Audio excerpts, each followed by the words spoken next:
toujours livré à la mort. Ainsi donc la mort agit en nous et la vie en vous, écrivait Paul. Ces mots expriment une supplication pour recevoir la puissance? Non.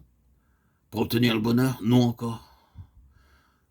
Relisez ce qu'écrit l'apôtre, toujours livré à la mort. Avez-vous jamais, chers enfants de Dieu, demandé à Dieu de vous associer à Christ dans sa mort? Vous avez prié pour obtenir la puissance, mais la réponse divine est toujours livré à la mort, toujours remis, abandonné à la mort.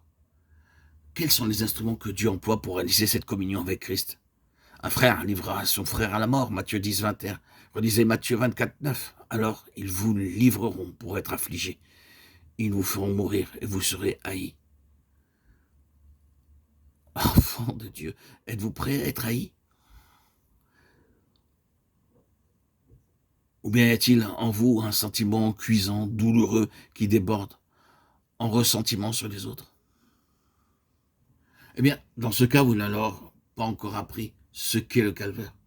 Et vous n'avez pas encore appris ce qu'est la communion de ses souffrances, étant rendu conforme à lui dans sa mort. Et ils vous feront mourir, est-il écrit.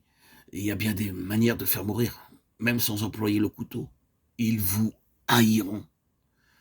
Quand le message de Dieu est vraiment devenu une partie de nous-mêmes, il devient l'esprit de l'esprit, pénétrant jusqu'aux jointures et aux moelles chez les autres. Et il arrive qu'ils s'en irritent et se tournent contre nous, comme s'ils se sont tournés contre Jérémie lorsqu'ils l'ont rejeté. Nous avons adouci le message de la croix et essayé d'adapter son langage aux sentiments du XXIe siècle. Maintenant, ce temps est révolu.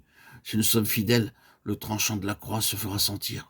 Que nous le voulions ou non, un frère livrera son frère à la mort. Consentez-vous à ce que dans la vie de famille, votre sœur ou votre frère vous livre à la mort, en vous faisant subir des injustices, en vous jugeant faussement, et supporterez-vous ces épreuves avec l'esprit du calvaire?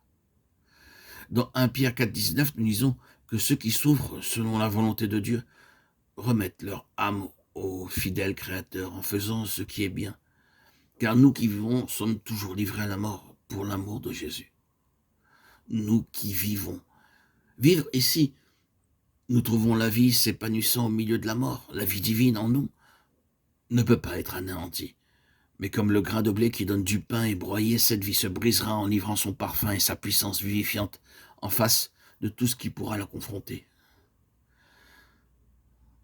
La vraie vie de Dieu en nous supportera n'importe quelle épreuve, si poignante soit-elle.